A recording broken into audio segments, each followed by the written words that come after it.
Hello everybody, Merry Christmas. This is actually the day after Christmas. I wasn't here for Christmas. I went to visit my mom. And today is Boxing Day in Canada. Essentially the Black Friday for Canada, because it's the day after Christmas. And so a lot of people will be out shopping. I don't do that. Going to be going to my family Christmas, like extended family, aunts and uncles and cousins and such, soon. But I wanted to shoot this video while I had a chance. First off, a little update if you've been following or haven't been following the ice storm details.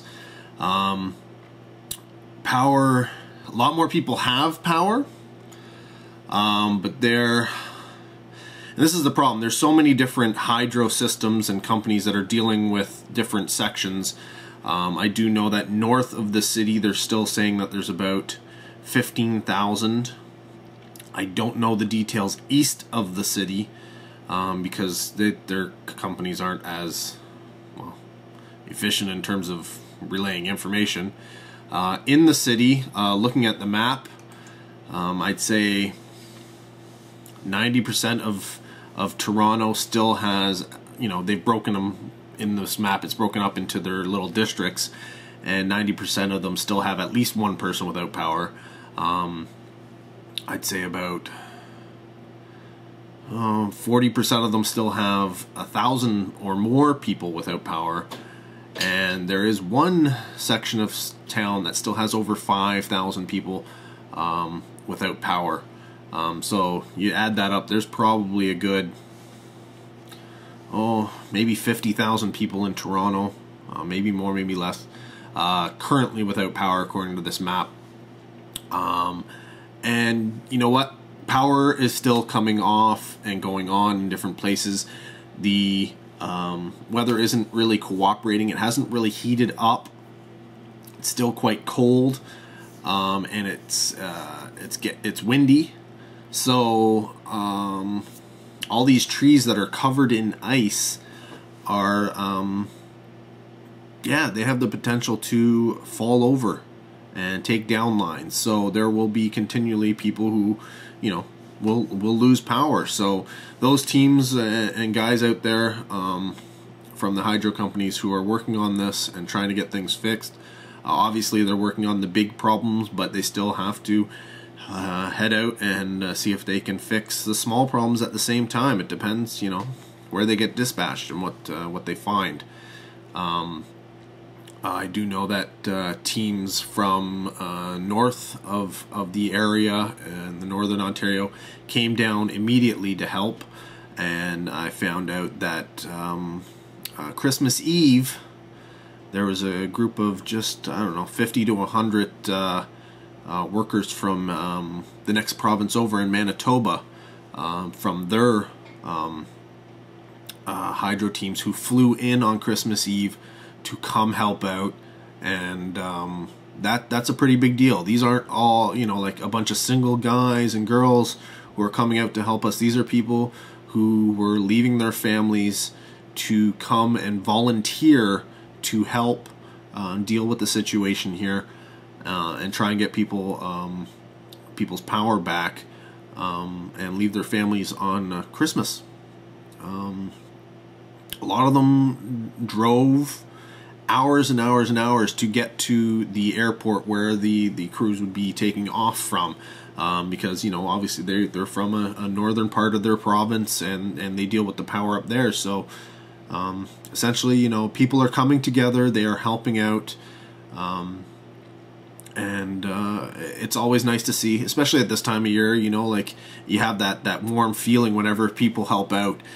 So whenever you hear a story of people leaving their families for Christmas because other people are in need, and it's getting pretty desperate now. I've known people, well, when I first reported on it, I reported on it Sunday.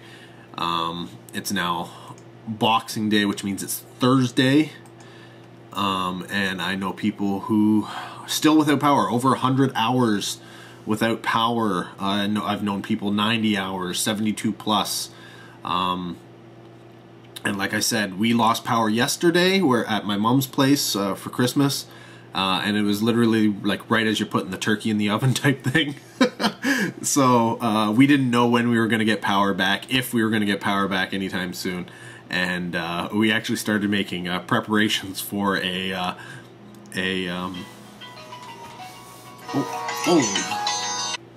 Okay, yeah, that was my ride to go to the family thing. So it'll be probably about 20 minutes, but I want to get this video done. So yeah, so make a long story short, yesterday we were you know, planning on how we could do dinner for Christmas, right? And we're all, you know, high spirits and stuff like that. We whatever. Don't get our turkey, we don't care. It's not going to kill us, right? We know people are in worse shape than we are. My mom has a gas stove, so we could cook stuff on the stove, not a problem. But luckily, I think we were maybe an hour and a half without power, and it came back on. And an R2 droid just talked to me. But so we were able to have our Christmas dinner. It was a little late. Well, later. It wasn't really late. It was only like 7 o'clock, 7 to 8 o'clock. But it was a little later than anticipated, but no biggie. But yeah, so this problem could go on for a little while until, you know, things are back to normal.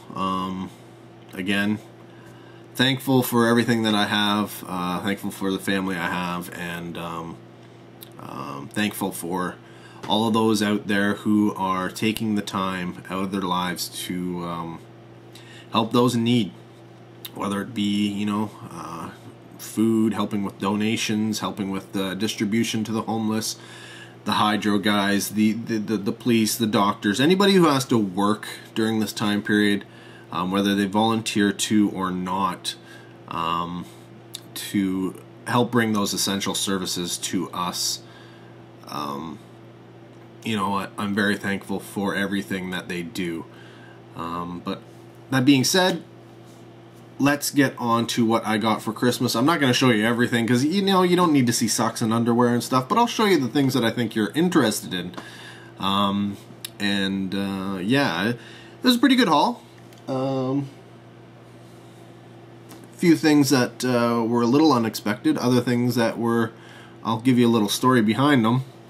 But yeah, let's get on with it, right? First up is, and it's funny because we watched this movie at Christmas Day, literally before we started opening presents, and that's The Hobbit, and this is the 3D version of it, extended edition. So, and apparently it came from Future Shop, as you can see there. So that was from I believe it was from my mom, and that's cool. Really wanted to get. I would have gotten it if I didn't get it for Christmas, anyways. Next up are a couple of things from my sister and brother-in-law.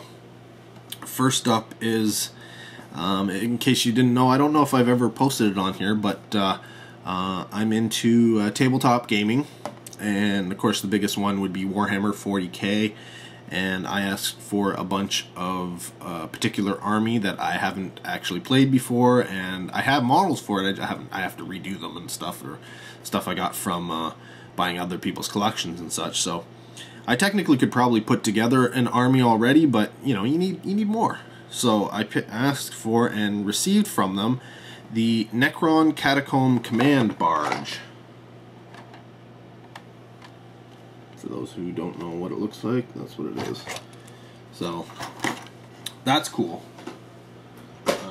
It's all like new. I put down a lot of the new models because I didn't have any of those. So I also got from them the Necron Ghost Arc / the Doomsday Arc, depending on how you build it. It can be built as two different things.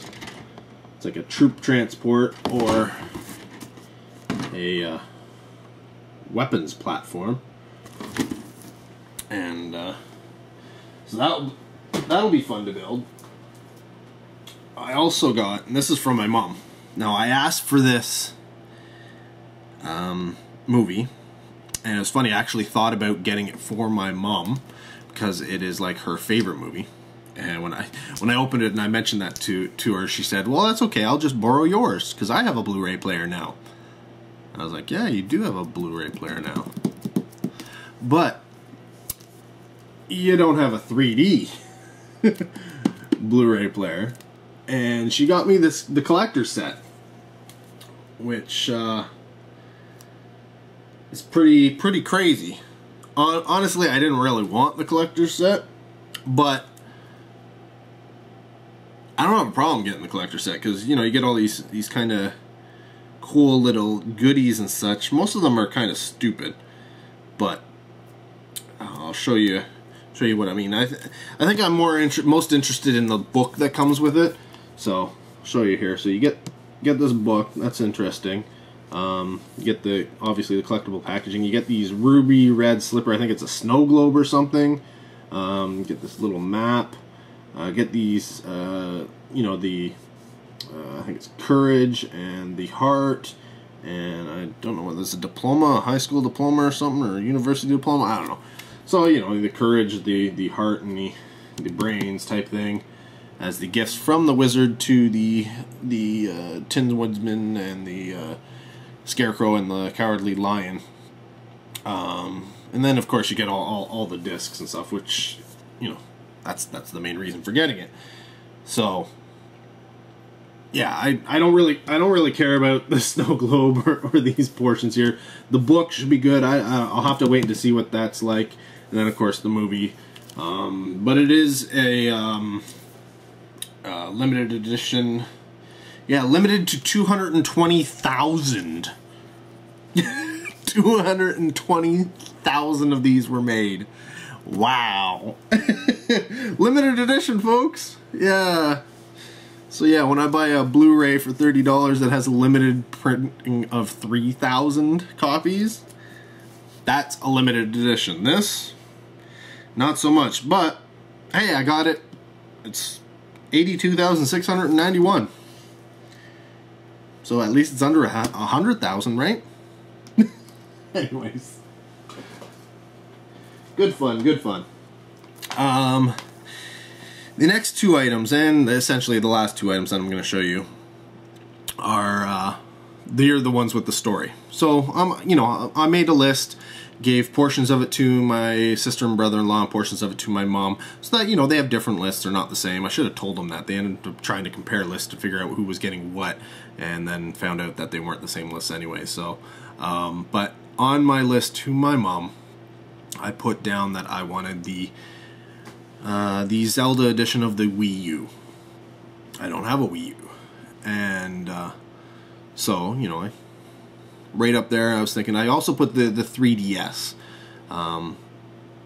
looking for either of those systems, and so because I had them there, I also asked for some games to go along with them, because, you know, if you have the system, you kind of want to play something with it. So I did get Pikmin 3 for the Wii U, which is awesome. Well, awesome in the sense that it will be awesome whenever I play it. I haven't played it yet. It's still wrapped up. The other game I got was New Super Luigi Brothers U, or Luigi U. I guess the brothers is crossed out, right? Which is cool. It's sort of, you know, it's a Mario game, but you play as Luigi instead, so that's awesome. I love platformers. Platformers are so much fun, and Luigi just doesn't get the love. It's all Mario, right? Short of the Luigi's Haunted Mansion games, he doesn't get the love. So that was on my list, and you know, I figured, you know, of all the games I'm gonna get, that one would be it. Sure, I could have put down Mario games and stuff like that, but that was the one I was looking for. So yeah, you notice I said there was two more items. Well, those are the two items. Maybe if you're smart, you probably caught what was missing. If not, I will spell it out to you. The Wii U. I love my mom, but sometimes she just doesn't think. So she bought me two video games but she didn't buy me the system to play them.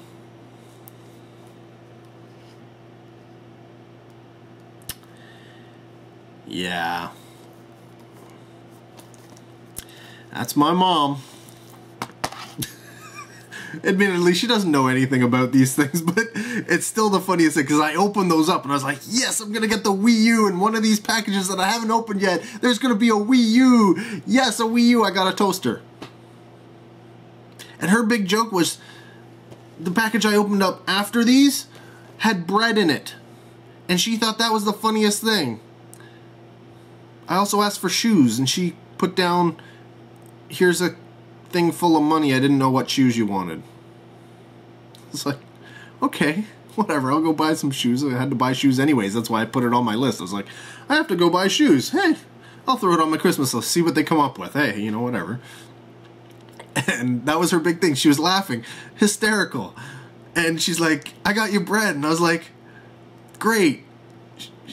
I don't get it. She's like, well, he asked for a toaster. And I was like, okay. So now I'm really thinking the other box is going to be the Wii U, because she didn't even mention the Wii U at this point, right? I'm thinking it's a Wii U and she didn't get me the toaster, and this is why she's laughing so hard. And so I open up the box and it's the toaster, and she just dies laughing, and I'm just like, I don't think she understands. The bread I could have eaten without the toaster. The video games I can't use. So... yeah, that's my mom. God bless her. I love her so much, but sometimes she just doesn't know. She just doesn't know. Got her a cell phone for Christmas. Actually got her the same cell phone, the S3 that I have. And so, yeah, working on getting her in touch with new technology. She had one of those older cell phones, and she just wanted a full keyboard was the main thing she wanted, and Bluetooth, but she also wanted a camera. So the S3 has a decent camera. It's not a great camera, but it's a decent camera, and she wanted GPS. Now, we didn't get her a data package for a phone, but if she should choose to want to do that, whatever, it's an extra $9 a month, she can do that. But yeah, it was, you know, it's going to be an interesting few weeks, maybe even months, as she tries to figure out how to use her cell phone. But, yeah. Hey, older generation to a younger generation, there's always a gap, right? I don't know what the kids today are talking about half the time, so, hey. Gaps, they happen to all of us. You can never stay young as much as you try. Right, homies? Yo. Peace out. Anyways. I gotta, well, I should upload this, or actually I probably won't be able to upload it till later on tonight, because I'll render it and then it'll be out. So, anyways, until the next video, you guys take care. Merry Christmas, Happy Boxing Day, and in case I don't get another video up beforehand, Happy New Year.